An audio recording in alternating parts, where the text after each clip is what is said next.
So starting the test drive in this RAV4 hybrid, I pulled out of the parking lot, and basically driving through the parking lot, I was in the EV mode, which is nice. But now I am in the normal drive mode. And I just like the torque you get with the electric motor on this hybrid, as opposed to just having the regular naturally aspirated one. I feel like this has a lot more pickup. You get 219 net horsepower, which is nice. But then also just the torque you get on the low end as well is really nice, because you just get that instant ump from that electric motor. But pretty easy to drive, pretty quiet.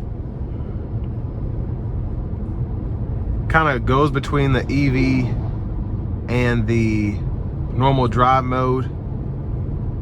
If you're just coasting and not using that much battery power and it has enough charge in it. But then when you drop your foot down, it's ready to go.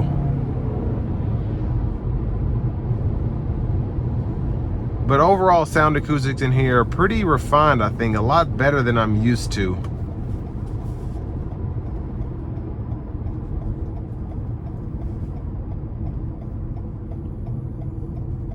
Now the regen is nice to have on these, because that's what really charges your battery up for the most part.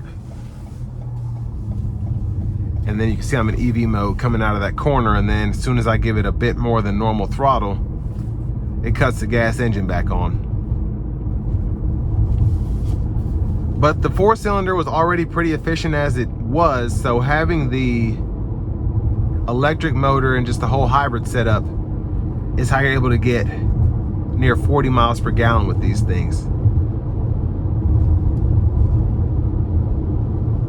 But you also get that Toyota reliability as well. Toyota makes, if not the most, one of the most reliable hybrids on the market, and most people know that.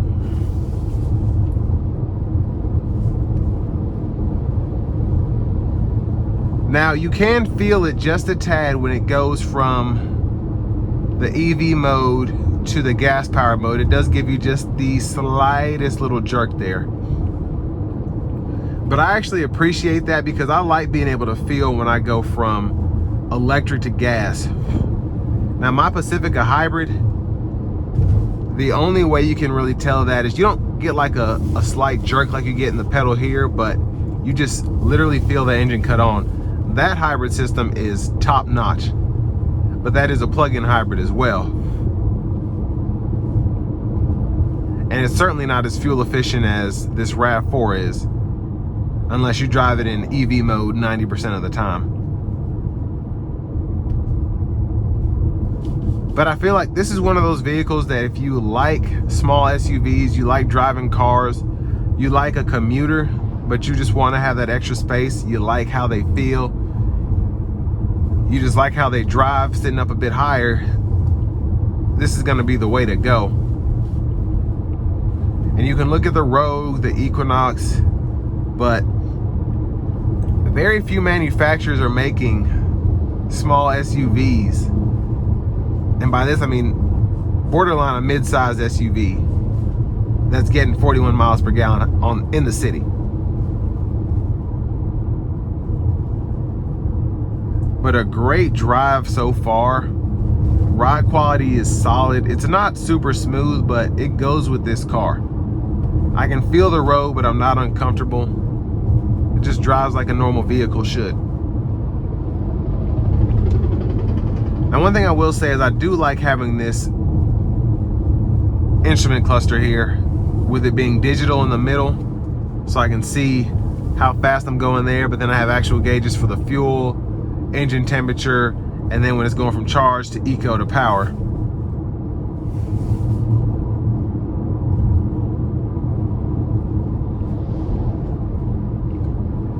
Now we're gonna put it into sport mode, and we're gonna just use that getting on the interstate before I put it back into eco.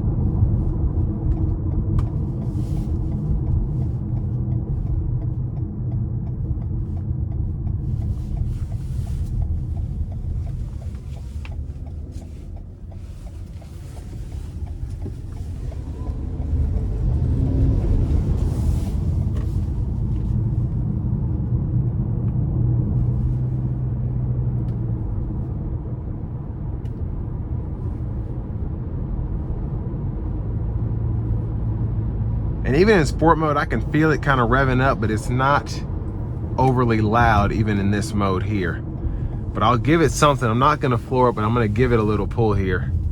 And I have some space, so I'm gonna come to a stop. Here we go.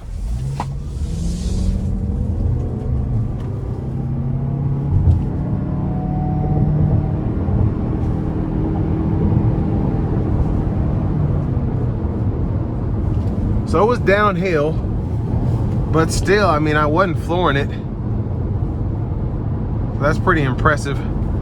Wouldn't necessarily recommend running from the law with this, but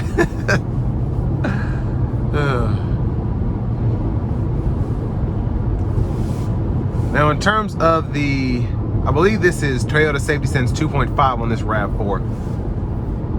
One of my favorite safety systems because it's pretty easy to activate. It all makes sense. You just turn the lane tracing on in the settings, and when you hit the cruise, it'll cruise and it'll have the lane centering already ready for you.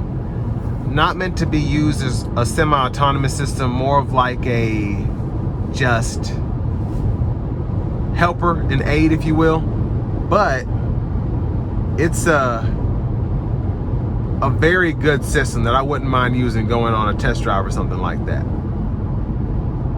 Or I should say a road trip.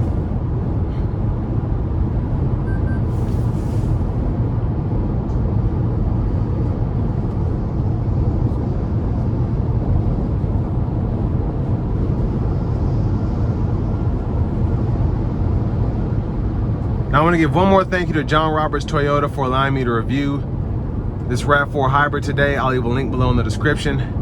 And if you're looking to find the best price on one of these in your area, make sure you click on that second link down below.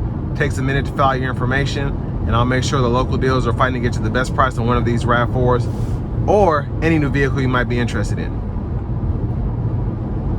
But all in all, good SUV for the money. You're paying almost 40 grand, but you get something that gets 41 miles per gallon in the city, 39 highway, just fantastic fuel economy, easy to drive, and it's just a solid SUV. So with all that being said, this is going to bring me to the end of my review of this 2025 Toyota RAV4 Hybrid.